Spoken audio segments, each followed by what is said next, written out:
नमस्कार दोस्तों, मैं हूं राहुल और मेरा YouTube channel Rahul English classes पे आपका फिर से स्वागत है।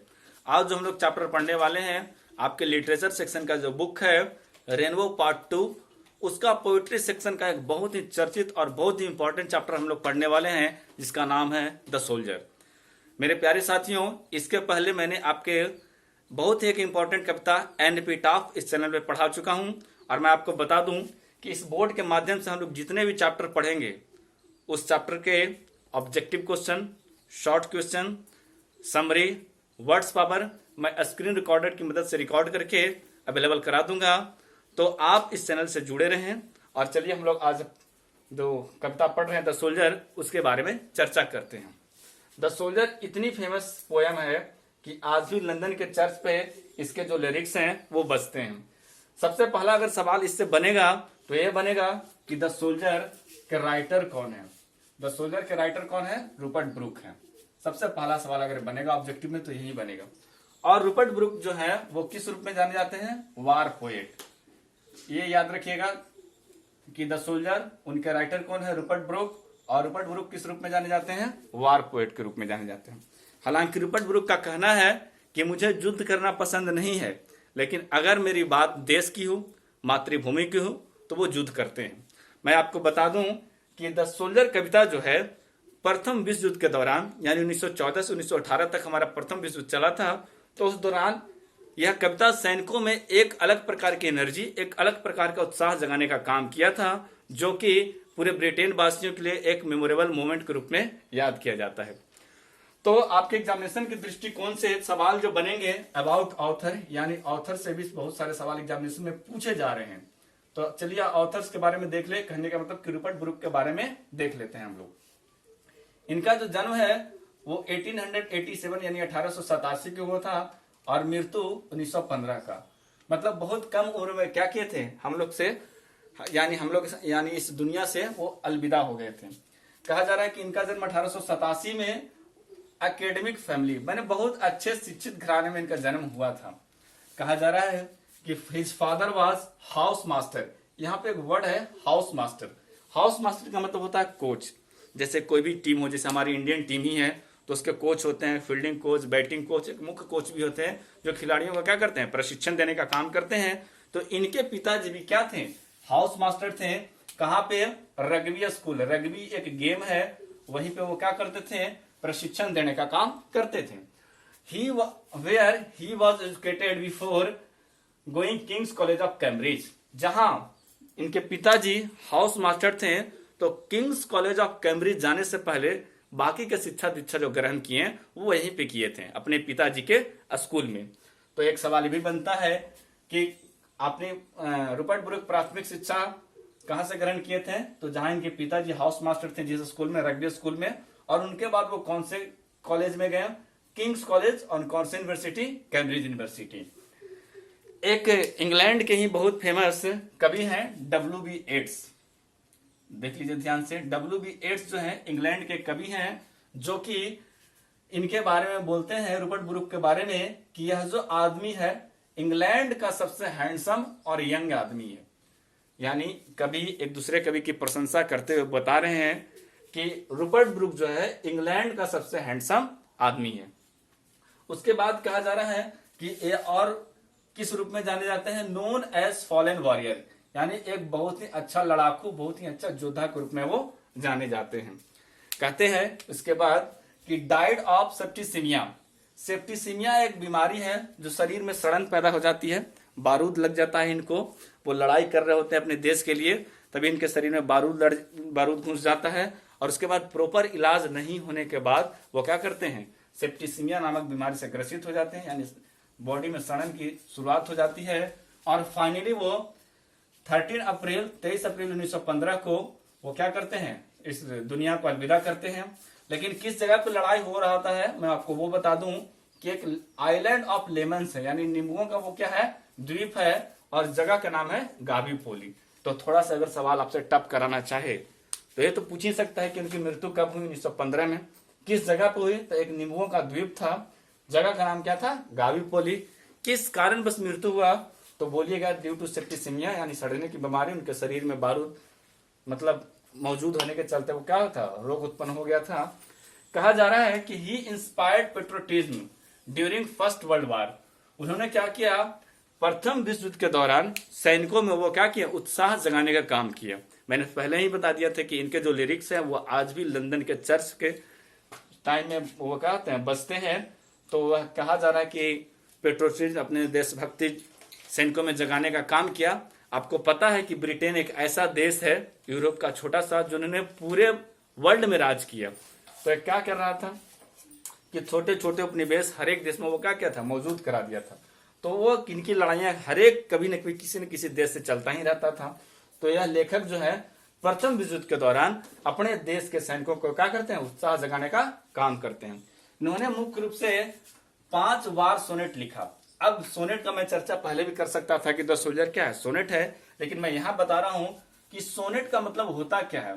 सोनेट का मतलब होता है 14 पंक्तियों वाली कविता। 14 पंक्तियों वाली कविता, यानी कहने का मतलब कि ऐसा कविता जिसके कितने लाइन हो, 14 लाइन हो। और इस 14 को कितने भागों में बांटा जाता है, 2 भागों में, 8 और दूसरा 6। यानी प्रथम 8 को हम लोग क्या बोलते हैं, ऑक्टेव बोलते हैं, और इधर लास्ट 6 को क्या बोलते हैं, सेसेट बोलते हैं। तो याद रखिएगा कि द सोल्जर वो क्या है, एक प्रकार का सोनेट है। सोनेट किसको बोलते हैं, 14 पंक्तियों वाली कविता को सोनेट बोलते हैं। इसको 2 भागों में बांटा जाता है, 8 और 6। प्रथम 8 भाग को ऑक्टेव कहते हैं और लास्ट वाले 6 लाइन के भाग को सेसेट कहते हैं। तो इन्होंने मुख्य रूप से 5 जो है वार सोनेट लिखे, और उनमें से अगर सबसे ज्यादा कोई फेमस है तो वह जो है आपका द सोल्जर है। Undoubtedly the soldier is the best. तो ये तो आपका था रूपर्ट ब्रूक के बारे में, जो कि मैंने बता दिया। इससे डायरेक्ट एग्जामिनेशन में सवाल बनेंगे। अब आइए पोयम का थीम क्या है। तो अगर आपका पोयम का थीम पूछे तो कैसा पोयम हो जाएगा, द सोल्जर वार पोयम हो जाएगा। कैसा पोयम हो जाएगा, वार पोयम। इसके पहले मैंने आपको एन एपिटाफ पढ़ाया था, तो उसका नेचर कैसा था, वो था आपका लव पोयम, वो ट्रू बेस्ट लव पोयम था। ये आपका क्या है, वार बेस्ट पोयम है। अब कविता का लाइनिंग यहां से स्टार्ट होता है। कहा जा रहा है कि if I should die think only this of me. कविता के पहला लाइन में बोल रहे हैं कि सोचो कि अगर मैं मर जाऊं, यह बात सिर्फ किसके लिए हो, मेरे लिए हो।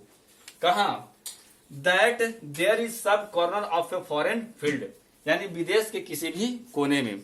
लेखक प्रथम 2 लाइन में देखिए कितनी बड़ी बात कर रहे हैं कि अगर मैं मर जाऊं, अगर मैं देश के लिए लड़ते लड़ते शहीद हो जाऊं, और यह बात सिर्फ किसके लिए हो, मेरे लिए हो। और क्या किया, that is some corner of a foreign field, यानी विदेश के किसी भी कोने में। और कह रहा है कि that is for ever England, and वो जो जगह है वो हमेशा हमेशा के लिए किसका होना चाहिए, इंग्लैंड का। लेखक की यही कामना है कि अगर मैं मर जाऊं, यह बात सिर्फ मेरे लिए हो, विदेश के किसी भी कोने में जहां मुझे दफनाया जाए, तो उस जगह पे जो है अधिपत्य जो है वो किसका हो जाना चाहिए, वो अधिपत्य जो है इंग्लैंड का हो जाना चाहिए। क्यों, वो चाहते हैं कि मेरा जो शहीद होने का जो या फिर शहादत है वो मेरा क्या बेकार नहीं जाए। यानी उस जगह पे हमेशा हमेशा के लिए किसका विजय हो जाना चाहिए, इंग्लैंड का। कहता है कि there shall be in that rich earth a richer dust concealed. उन्होंने अपने देश को बहुत ही समृद्ध यानी रिच अर्थ बता रहे हैं। हर एक लोग हैं जो भी हो, कोई हिंदुस्तान से बिलोंग करते हैं चाहे कोई और भी देश से, तो सभी लोग अपने अपने देश से क्या करते हैं, प्यार करते हैं। तो लेखक भी इंग्लैंड से बिलोंग करते हैं, तो वही क्या कर रहे हैं, अपने देश से प्यार कर रहे हैं। तो वो एक चीज यहाँ पे मेंशन करते हैं कि there shall be in that rich earth. वो अपना देश को क्या बता रहे हैं, बहुत ही समृद्धि और खुशहाली वाला देश बता रहे हैं। अ रिचर डस्ट कॉन्सील्ड, और अपने आप को क्या मान रहे हैं, डस्ट मान रहे हैं, यानी एक धूल का कण मान रहे हैं। तो एक सवाल यहां से भी बनता है कि लेखक अपने आप को क्या एज्यूम किया था, डस्ट एज्यूम किया था, या फिर डस्ट को इसको कहा गया इसके बाद इस कविता में, तो सोल्जर खुद को बोला है। ठीक है, तो लेखक बोलते हैं कि यह जो आपका मेरा देश है पूरा समृद्धि और खुशहाली वाला देश है, और मैं उसी देश का एक धूल का कण हूं। और उसके बाद कहा जा रहा है कि यह डस्ट, यह जो धूल है, चाहे धूल का कण अपने आप को मान रहा है, होम इंग्लैंड बोर, जिसको जन्म किसने दिया, इंग्लैंड ने। जिसको मेड अवेयर, चेतना कौन दिया, इंग्लैंड ने। जिसको आकार यानी वो पला बढ़ा कहा, इंग्लैंड में। अब लेखक है अपने देश का, यहाँ पे कुछ न कुछ वर्णन कर रहा है कि वह जन्म कहाँ लिया, इंग्लैंड में, पला बड़ा कहाँ, इंग्लैंड में, उसमें चेतना कहाँ से आई, इंग्लैंड में। कहता है a body of England breathing English air. यहाँ पे बड़ा सा अच्छा सा अर्थ निकलेगा आपको। कहता है ये बॉडी ऑफ इंग्लैंड, यानी लेखक कह रहा है कि अगर मैं शहीद हो जाऊं जिस जगह और मुझे दफनाया जाए तो वह जो जगह है हमेशा हमेशा के लिए इंग्लैंड का तो हो ही जाना चाहिए। क्यों हो जाना चाहिए?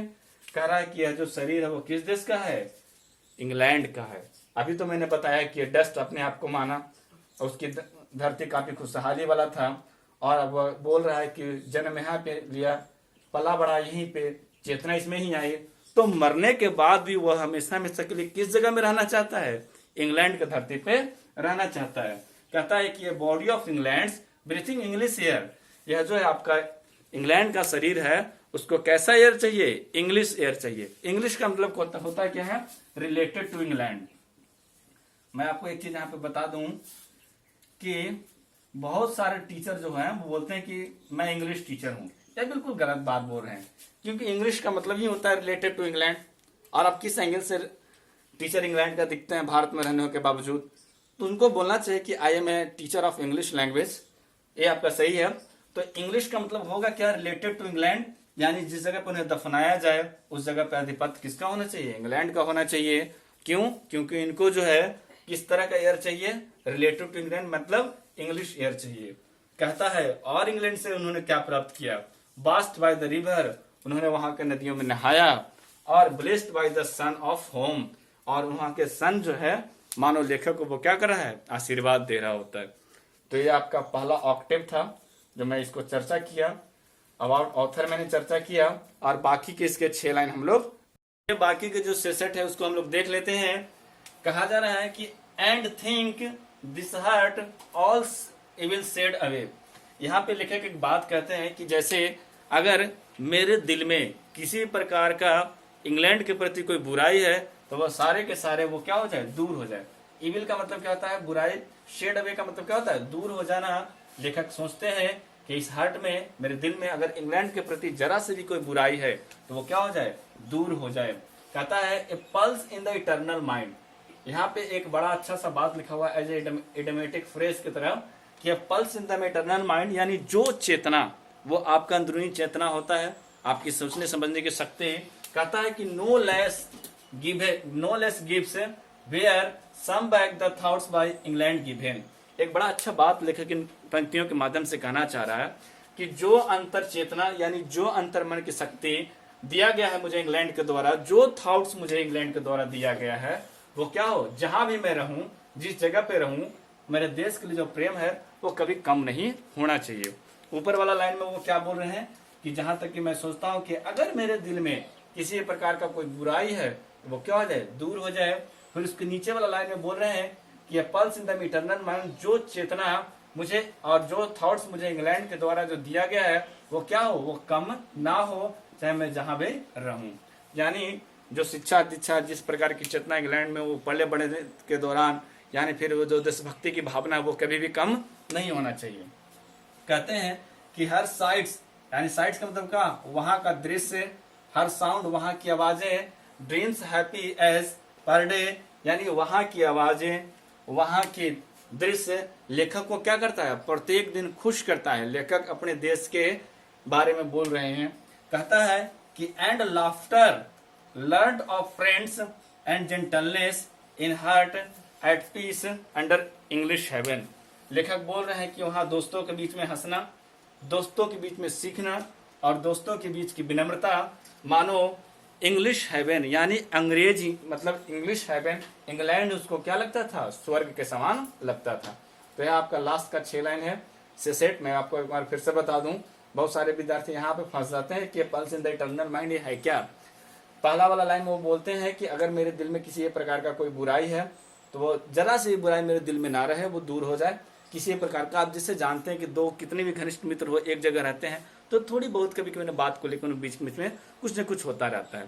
तो कहते हैं कि वह जिस जगह से है वो खुश है, किसी प्रकार का उसके दिल में कोई बुराई नहीं रहना चाहिए। जो चेतना और जो थॉट्स इंग्लैंड के द्वारा दिया गया है वो किस जगह पे भी रहे, वो देशभक्ति की भावना, वो चेतना कभी कम नहीं होनी चाहिए। वहाँ का दृश्य, वहाँ की आवाजें लेखक को प्रत्येक दिन खुश करता है। वो दोस्तों के बीच में हंसना, दोस्तों के बीच में सीखना और दोस्तों के बीच की विनम्रता मानो इंग्लैंड उनके जैसा क्या है, स्वर्ग के समान है। तो दोस्तों यही बहुत एक फेमस आपका द सोल्जर कविता था। मैं इसका objective question, short question answer, summary और साथ ही साथ वर्ड्स पावर स्क्रीन रिकॉर्डर की मदद से इसके साथ में प्लेलिस्ट में मैं ऐड कर दूंगा।